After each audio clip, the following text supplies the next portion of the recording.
Tonight, we're diving into Botswana, where after nearly 6 decades of political rule that seemed as eternal as the diamond below its earth, the Botswana Democratic Party, yes, the BDP itself has fallen. Botswana essentially decided that there will be no second takes for BDP. We'll also reflect on Namibia's upcoming election through our respective takes. My name is Ashwin Berry. Welcome to Second Take.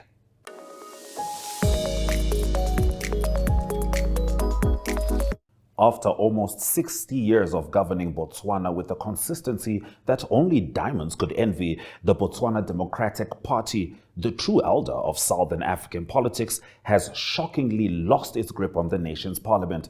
President Mokgweetsi Masisi, possibly still pinching himself in disbelief, admitted, "We got it wrong big time in the eyes of the people." His concession came with the grim realization that there's no way that I can pretend that we are going to form a government. For decades, the BDP had been as much a fixture of Botswana as its diamond mines, smoothly operating in the halls of power like clockwork.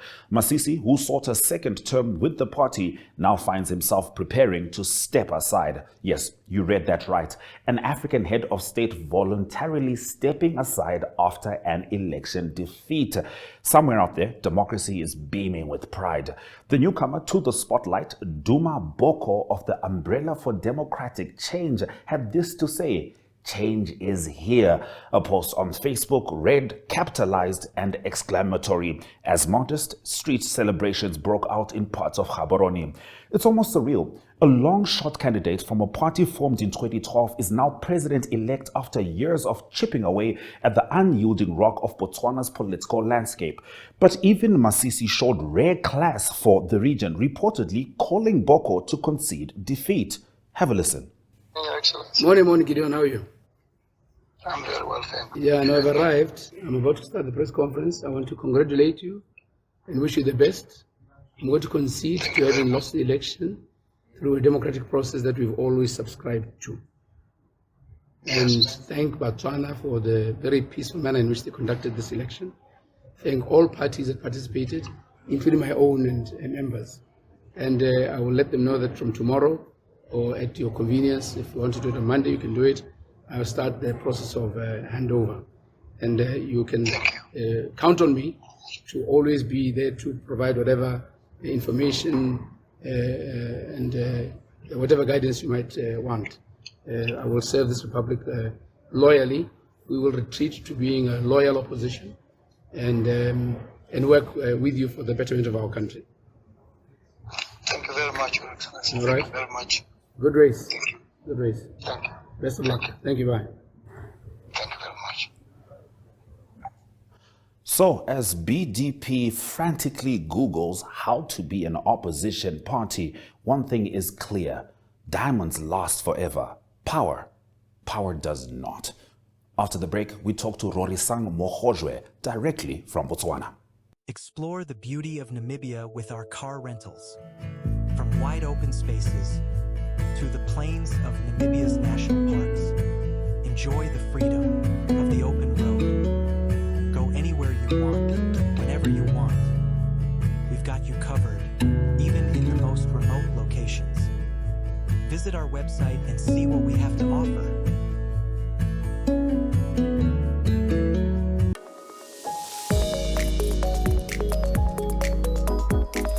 It's time to talk to our Botswana correspondent Rorisang Mohojwe as she gives us some much needed answers as we are all trying to figure out exactly what happened with BDP. Rorisang, how are Botswana reacting to the election results and Masisi conceding defeat? All right, thank you very much for that question. Well, Botswana have expressed a different array of emotions and reactions towards this development that has happened in Botswana. Some of them are quite shocked. They are still processing that, coming into the fact that Botswana is getting a whole new government, a whole new administration. Remember that the ruling Botswana Democratic Party has been in power since independence in 1966. That's the whole 58 years in power, and no opposition party has ever unseated this party, and therefore now we're getting a new government, a new administration. So a lot of the people are just processing that and they're coming into that information and they're saying, we never thought we'd see the day. However, majority or a lot of people are also saying that, you know what, change was inevitable, change was needed, and we needed to give a different party the opportunity and the platform and the chance to possibly rule better than the Botswana Democratic Party has done. And so therefore, the change right now that is happening is quite welcome, especially from a lot of young people who did come out in large numbers to vote. They say that they feel like they wanted something brand new. They wanted to have a new administration, and therefore the move is welcome. There has been celebrations since yesterday when the results started to trickle in, even though counting is technically still ongoing. The ruling of the opposition, the main one, which is the Umbrella for Democratic Change, has secured a substantial number of seats, and therefore we expect the president-elect to be sworn in today, as soon as the 31 first past the post mark is reached, and it's not long from now. So yes, the general consensus is that this is a welcome development. Now, what do you believe were the main driving forces behind BDP's seismic loss in this election? Well, critics and political analysts are saying that the loss of Mokgweetsi Masisi and his party can be attributed to economic concerns. Right now, the economy in Botswana is in disarray, and they believe that it has been going down south under the administration, under the leadership of Mokgweetsi Masisi and his government, under his administration. Remember that Botswana is heavily reliant on diamond sales, and diamond sales they have plunged at the moment, and therefore there's an economic crisis which has not gotten any better. And therefore the voter went to the polls with this in mind. They went to the polls with their own pockets in mind, and therefore that is one of the main contributing factors. If you may recall that there was some time ago where Masisi called the DBS out on the fact that the government of Botswana does not have enough shareholding. He called them out to say, listen, we need a much bigger stake within DBS. And a lot of people believe that that could have been a mistake on his part.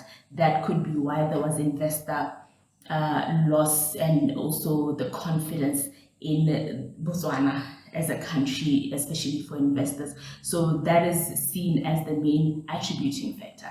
The other thing is allegations of corruption as well as administration. There have been countless and numerous reports of Masisi and some of his people looting through the government coffers, and basically the gap between the rich and the poor has widened. According to a lot of people, they feel like there was a lot of corruption which he was not made to account for, and therefore there has been this sentiment that Botswana were not actually voting for opposition per se, but they were just wanting to remove or to unseat Masisi and his party. So that was one of the contributing factors: corruption, allegations of corruption and maladministration. I have to ask this. Was former President Ian Khama a factor in this defeat? Former President Ian Khama was definitely a factor in this defeat, because if you may recall, he was in self-exile for about 3 years, and then he came back towards the beginning of the elections, and he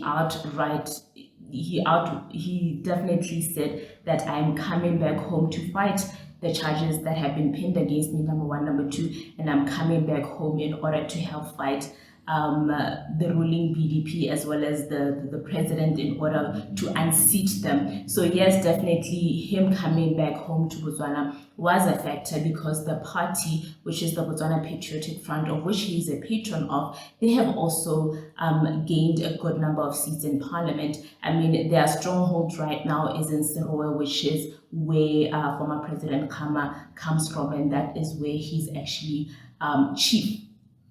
As well as his father was chief in that area or constituency. So definitely the people from that area or from that village definitely had a contributing factor. They did vote in large numbers and they voted for Khama's party. So yes, the answer is that he was a contributing factor. One of the contributing factors was also a unit within the umbrella for democratic change. It's called Madibela Topo. It's a unit that went out, pledged basically to say we are going to guard these elections with our bodies, our minds, our souls, and therefore they made sure that there was no chance or opportunity for the ruling party to try and steal elections or to try and rig them, because every time a single ballot box went out, one of them was there. It's a big unit within the party, and they were monitoring elections. They were there physically to make sure that none of the ballot boxes are stolen, or there's an opportunity for rigging or an opportunity for stealing elections. So that was also a big contributing factor to that, because in 2019 there were allegations of the ruling BDP rigging elections, and therefore now this unit within the opposition party came out and said, we're not going to give the party a chance and an opportunity to try and steal elections. No, we're going to be there physically to literally guard everything, literally monitor everything that is happening within the voting process. All right, it seems we do have a president-elect, Duma Boko. Tell us a little more about him. President-elect Duma Gideon Boko, he's a lawyer, he's an attorney by profession. He's been ruling the Umbrella for Democratic Change for years now, and he has finally unseated the ruling party. In 2019, he lost. He was also standing for a parliamentary seat, but he lost as a member of parliament, and his entire party lost simply because people felt like he was not looking out for the best interests of the people, which is also one of the factors that Masisi lost, because a lot of general members of the public feel like Masisi got rich through the government coffers, and he was out for his own personal interests and not that of the nation. And therefore, in 2019, Duma Boko, people felt like he was too arrogant.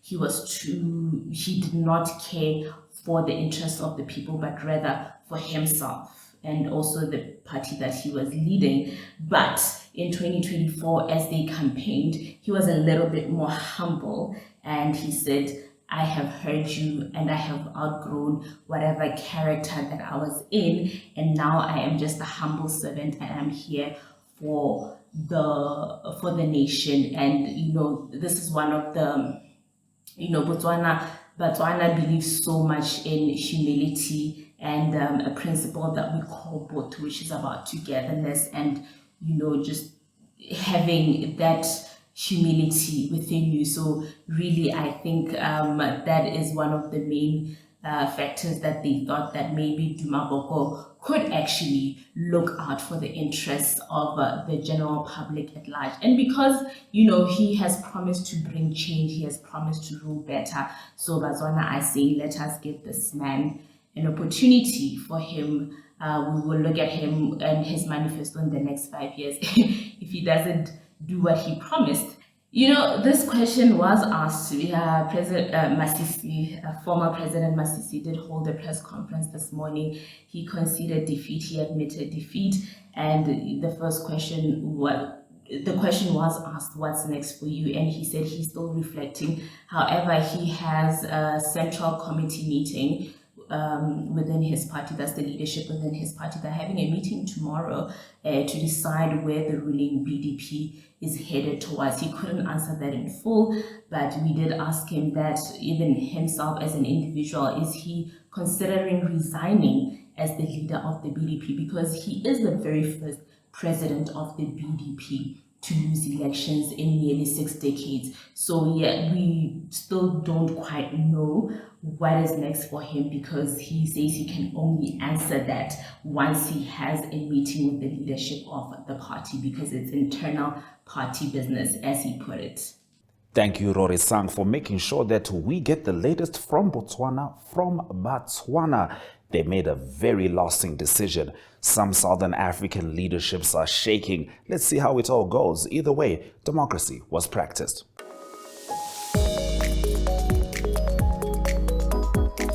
Swinging to Namibia, the election is just around the corner, 27 November, and we've been gathering perspectives just to help shape your perspective towards the election, or perhaps see your perspective reflected, or even better, asking the relevant questions. Have a look. I am joined by Namibian journalist Iriana Marie van der Walt as we talk about the upcoming Namibian election. How are you? I'm good, Ashwin. How are you? I'm fantastic. You've been, covering different aspects of the election. Of course, you spend a lot of your time at the courts in particular, so you know a lot of the inner workings of Namibian society. But what's your general take on the atmosphere towards the election? Is there excitement? I think there is an excitement because even before election season started, there were talks that maybe this could be the one that SWAPO doesn't win, which is always a very big turning point for a country's political landscape.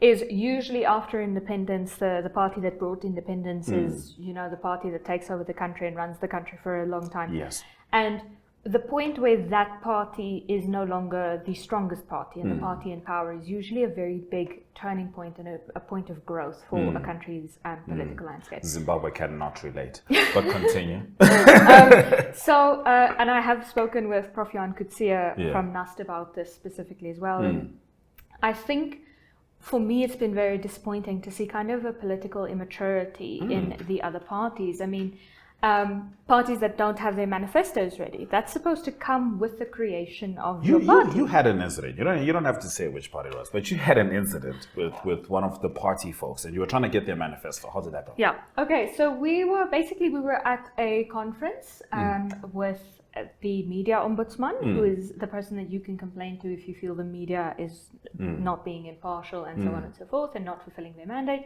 So we're at this conference, and someone from a political party gets up and says to the media ombudsman, he was hoping to get a meeting with the media ombudsman to complain about the media only reporting on the negative aspects surrounding their party. So I know that this party had not released their manifesto at that point. I turned to this person, I asked them, where's your manifesto? How am I supposed to ask you questions and engage with you, and gauge what your party stands for and spread your message if there's no manifesto? Where's your manifesto? And meeting concluded. Afterwards, this person comes up to me quite gingerly and says, we'll have the manifesto next week, Friday. We would have done it this week, Friday, but our president is out of town. And then the manifesto was, I think, 2 weeks after that. Next week, Friday, it landed in My goodness. So I understand. I mean, when you say political immaturity, you can kind of get that because manifesto, I mean, that's your talking point. That's what you're telling the people. It's your selling point. It's your selling point, exactly. That's what you're telling the people you have to offer, and you don't even have that document in place. I have to say, even on Second Take, we spoke about how long it took for the manifestos to roll out. Manifestos should probably be the first thing once you start campaigning. Otherwise, what are you campaigning for? What are you campaigning through? You know what I mean? So I get that. Any thoughts on some political flip-flopping?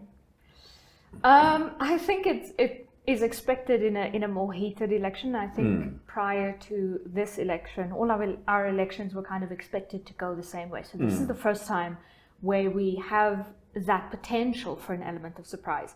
So people want to be locked in, but they're not sure where to lock in because of that element. I mean, imagine if you're a follower of Michael Mshilelo. Right, so you start off with the NEFF. Let's go. We're going to go to the election. NEFF is deregistered. Essentially, they're told they can't compete in the election. He swings over to Landless People's Movement. He goes there, so you follow him to Landless People's Movement. And then towards the election, less than 3 months to the election, EFF is re-registered and they are going to compete. And then he swings back to EFF. I mean, surely those have to be some of the points that are working against the opposition. What are your thoughts? I think, specifically in the case of Michael Mshilelo, it appears to be that he wants to be with the NEFF from where I'm standing, and that the only reason he left the NEFF according to me, would then have been the deregistration. He's someone who's made it very clear that he wants to be in politics. He wants to make a difference there. What difference he could make or would make is not for me to say. But he's made it very clear that this is the direction he wants to go in. So it's natural that he would then have left the NEFF and gone somewhere where he can make that impact that he promises he wants to make. But the thing about going somewhere is you have to make sure that the same values are reflected. And I think there were signs. I mean, when LPM tried to put him on the parliamentary list, he said, he wants to earn his stripes, so to speak. And then in the same week, he swung back to the NEFF. Of course, he's not actually the presidential candidate for the NEFF. We all need to practice his name.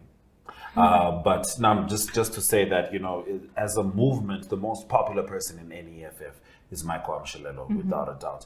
Okay, let's talk about some of the other opposition parties. When we talk about people feeling like things might shift differently, something like Zambia. Zambia have had that threefold democracy in the sense that they've changed powers over 3 times, which really makes them solid as a democracy compared to other countries which have still had their liberation movements, ruling throughout.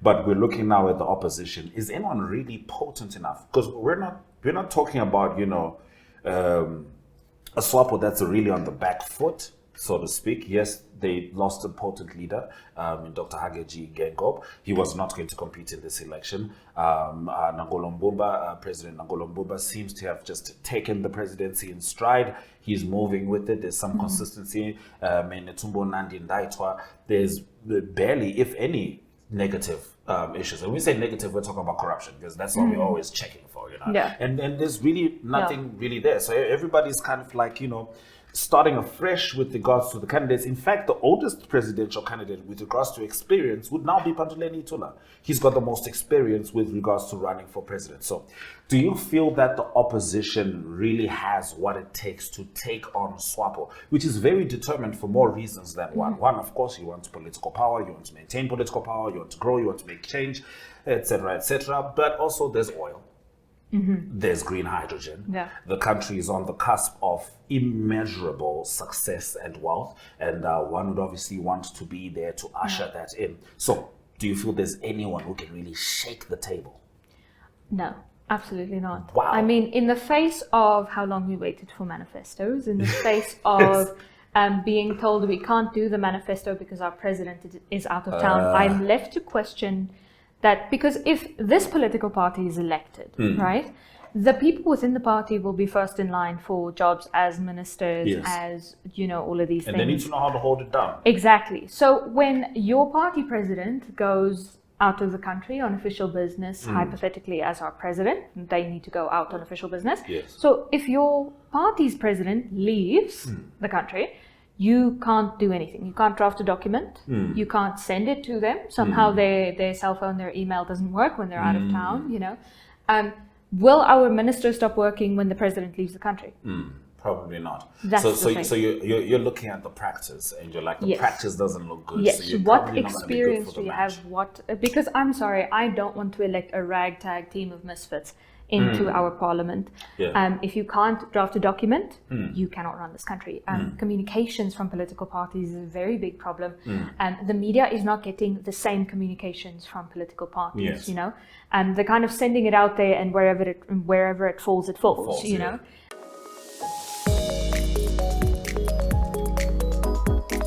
In our TikTok of the week, Mr. Vega is seeking employment, but he's a little shaky on the facts. Enjoy. It says your team lead at Casper and Casper. Just curious, how many people exactly were you leading? I led the whole team, the complete team. Everybody reported to me. So, okay, you were people manager. How many people exactly, though? Just so I have that. Oh, the number. There's so many, you lose track. There's so many people. Totally get it. This one reports into this one, and this one reports into this one. I don't even be knowing again, because it looks like a pyramid. It's not a pyramid scheme or that company. We don't do pyramid marketing or anything. But my team structure is like a pyramid. So you would say maybe 5 to 10, 10 to 20, 100? Oh, the exact number. It's just that there was a lot of responsibility. So I felt like it was just me. It was just a one-man team. But it's just, I know, but the reason I call it team, because my work was like a team endeavor. Because only me I'm doing data entry, I'm doing this one, it was a whole team. I was doing a whole department's team. So it felt like sometimes I'll be there. I felt like I had multiple personality disorder because I'll be doing this, I'll be doing. So it was a one-man team. Okay, so you didn't necessarily manage anyone, but you were doing the work of multiple people, is what I'm hearing. I was managing myself. It's Okay. hard to manage. So imagine if I'm managing myself now to do this task, then I have to also manage and tell myself, don't leave this table until you finish this task. That's a big, because I don't be listening. I'm very stubborn. So and then imagine me times 10 because of the 10 different duties. Big management. I have a management skill.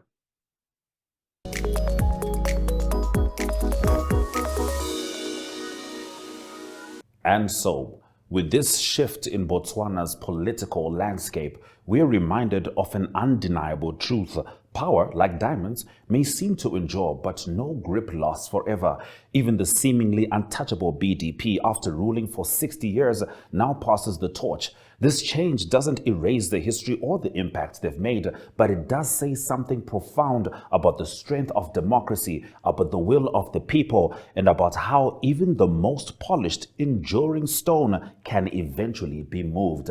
And as we close tonight, let's remember that leadership is a responsibility, not a lifetime guarantee. Leaders come and go, but the spirit of change, that hunger for progress, well, that's forever. My name is Ashwin Berry. That's been Second Take.